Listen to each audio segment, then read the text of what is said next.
awkward, right? I feel pretty awkward, actually. You stuffing me up, dude. Yeah, and it's uncomfortable, too, because, your neck's up here and your ass is up there, isn't it? Do you ever have any punch-ons? Is there any known to be any, competitive gear after the... I think, especially in the 100, probably more so, again, in the 100 guys, that they get pretty brutal with each other. If they think that people are sort of messing with each other. There's plenty of sledging. It's a good, it sort of lends itself to sledging, that sort of, 100 metres, pure speed.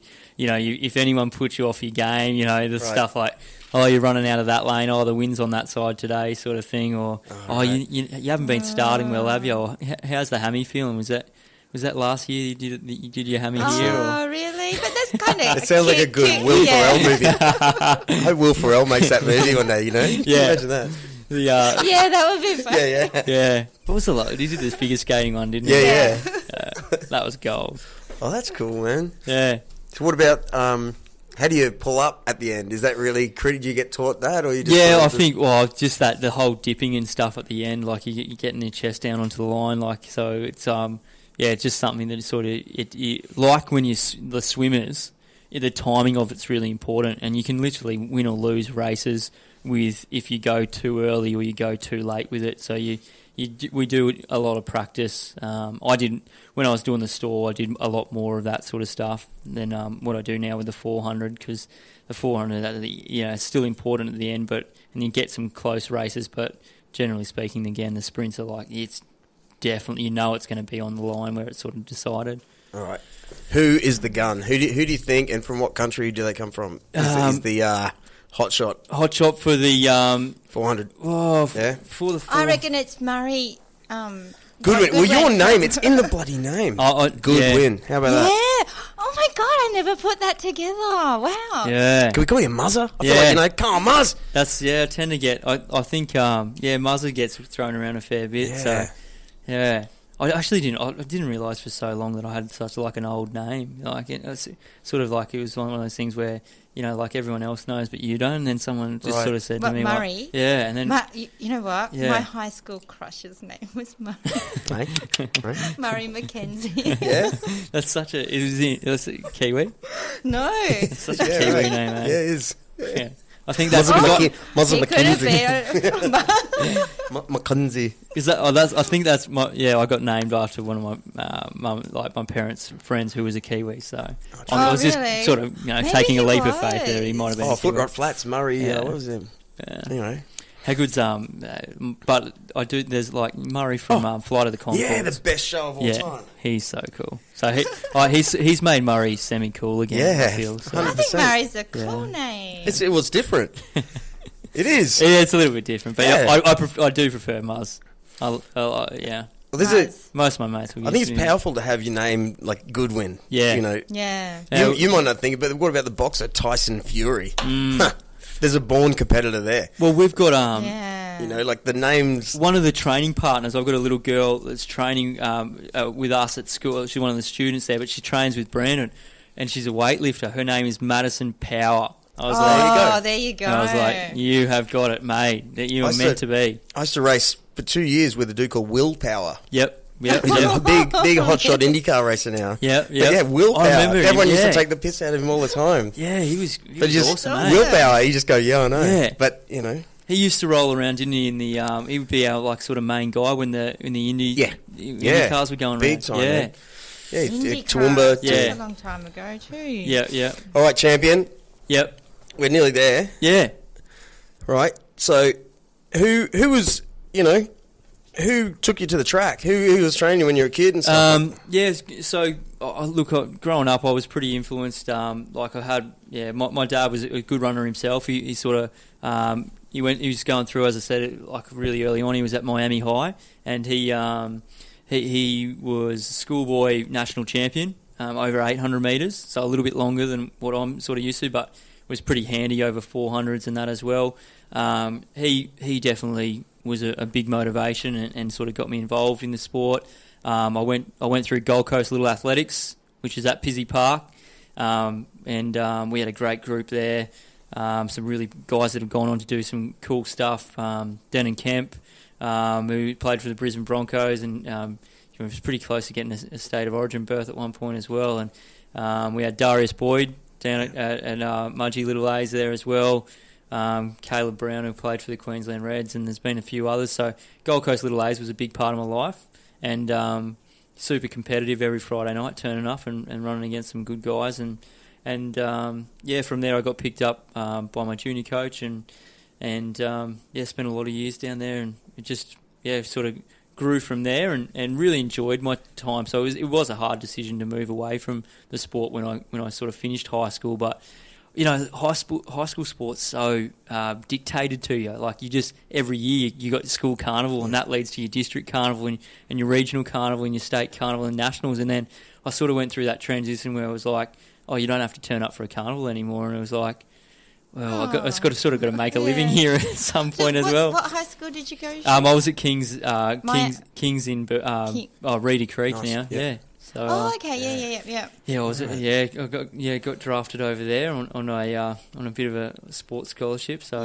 that was so pretty little athletics is Friday night. Yeah, Friday night. That's good, man. Yeah, it used to be. I'm pretty sure it used to be the best babysitting, operation on the Gold Coast. But yeah, but you understand, they've got the rules there now where you can't just drop and go with the kids. I think parents just used to go, my kids are doing little A's for sure. I'll drop them. I've got 2 hours until I need to get back. Mum and Dad would drop off, off to the restaurant and come back at, later on to pick up the kids. But you see what it's done. Like, that means your Friday nights. Yep. It's normal for you. Yeah, absolutely. Normal for you to do that. But when a lot of us grew up, Friday nights, because my parent, that was the night Dad went to the footy club. Yep. Like, rugby league finished, and we all went to parties in Logan, and because we trained my little family, we go to Brazilian Jiu-Jitsu every Friday night, right? Yeah. My kids think that's normal, but there isn't a single Friday afternoon, right, that I just go, man, I'm going to, like, because I didn't grow up in that at all. Yeah. I'm still uncomfortable with it. Like, man, I'm sure everyone out there is drinking beer and like, they finish work, and I actually get shirty about it until I'm there, And they haven't got the Brazilian barbecue, like, lit up. The hearts, chicken hearts. Yeah, they go. Yeah, man. Wild, eh? Yeah, we call it the armbar. Friday night, we stock the fridge. Don't get ASADA testing down there. No, but I think, again, going back to like what you're teaching kids here, just putting that on tape, that you want to be a champion. Like, there's little cool ways to grow up. Yeah, absolutely. And that mums and dads, all they have to do is like, just do this little thing. And it was such a that was my my social upbringing, and something to talk about through the week. And it doesn't matter what it is. Like you said, if it's a jiu-jitsu club, or you're down there, or you're going and playing in a little band that you've organised with your mates, you find your passion, you find something you're interested in, and hopefully, it just gives you that drive through the week to want to get back there to Friday night again. So don't join a band though. Trust me. Trust me. I don't mind playing a big guitar. Do you? Yeah, I love playing Excellent, guitar. Do you? Yeah. It's so far away from... I've started reteaching myself piano. It's my little creative outlet, yeah. Let's join a band right here, right now. Oh, yeah. My piano's not the level of your guitar. Yeah. Mine's only... I've never been taught. I just pick it up every arvo. Just have a bit of a bash. Have you learned any songs? Yeah, all the way through? Yeah, I can play it all. I can play a heap of chords, and like, I can look up that's pretty much what I do. I'll just be like, hear that song on the radio, and just be like, yeah, that's pretty cool. We'll learn that one today. And sing as well?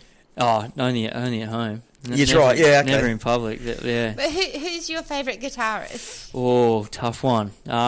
Look, I've sort of really big into some Aussie sort of rock bands, sort of like Cog and Carnival and Dead Letter Circus and a few bands like that. Wow, I've never heard of any of those. But yeah, on a mainstream sort of thing, I mean, how can you go past guys like Ed Sheeran and that at the moment? They just sort of just write song after song sort of thing, and your Green Days and your Oasis, your Blink 182s. I loved all my punk sort of stuff when I was growing up as well, and that's probably the funnest stuff, like easy stuff to learn. That's where it all started, just playing. What kind of guitar do you play? What is it?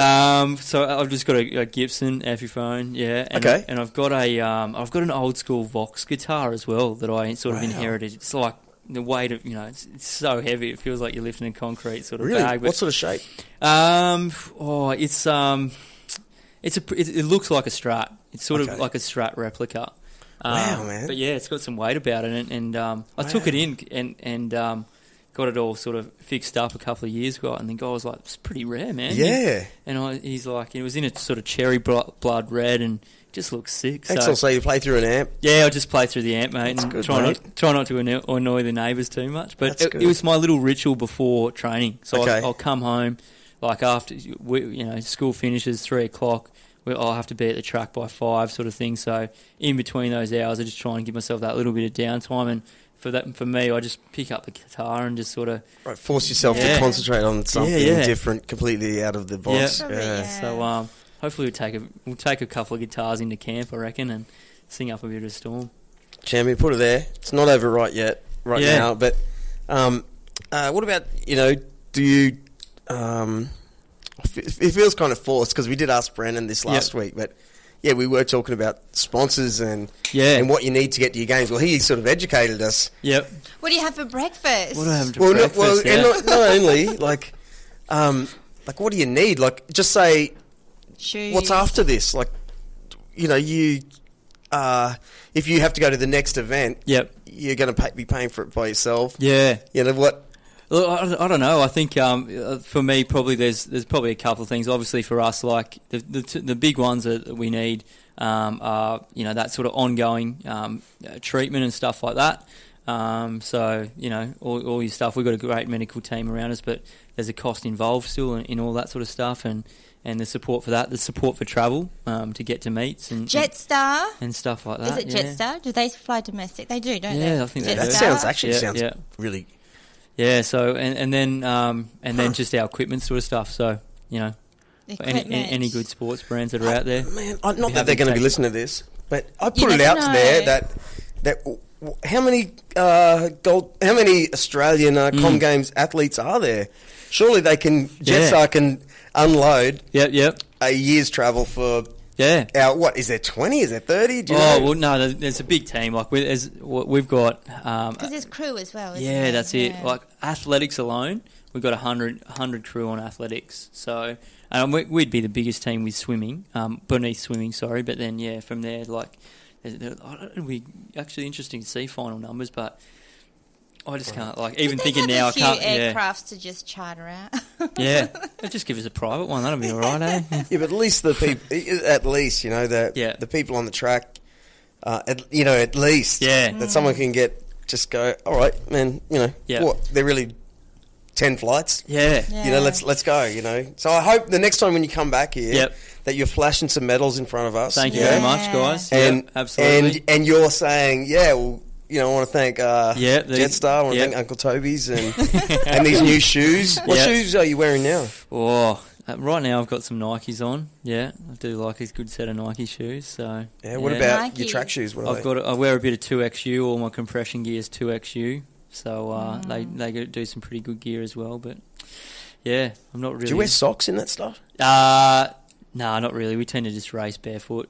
Yeah. Oh, really? Yeah, barefoot under the spikes. Yeah. Oh, you'd have smelly feet. Oh no, we only run. He's going so fast, because we only race that 46 seconds. It's only one lap. It's only you've only got them on. For, but you went big because I think Brandon said he wore Reeboks. Yeah, they got some powerlifting shoes or something like that. Sorry? They got all the powerlifting shoes and. So is there actually a difference? I didn't realise. Yeah. Well, because Reeboks to me is sorry if. No one in this room. I think Working Girl. Remember the movie Working Girl with Melanie Griffith? Sort of. Yep. Reeboks were huge in the 80s because of that movie. And now, and I haven't seen Reeboks are huge in UFC. They, Wow, really? Reeboks, they've sort of ruined themselves in the UFC because everyone has to wear Reebok stuff. Yeah, sponsored gear. Yeah, and they all hate it. Yeah, Reebok's back. Reebok's back. Well, I reckon Dunlop Volley might be the next. Let's hope. Let's hope Volley's come back, eh? Well, let's Is it true that roof tilers have to wear Dunlop Volleys? That was it was a rule, right? It's part of your accreditation. You've got to be accepted in the community, I think. All How right. good with volleys, though? The best. Who else do we want to thank for being here, mate? Before I go, I want to thank, obviously all my family and friends that have that really helped me to get to this point. It was like I said, sort of midway through today, it was a pretty big thing when I sort of came out 2 years ago as a late 20-year-old and said, I've got this dream to make the Commonwealth Games. I think I could still do it, and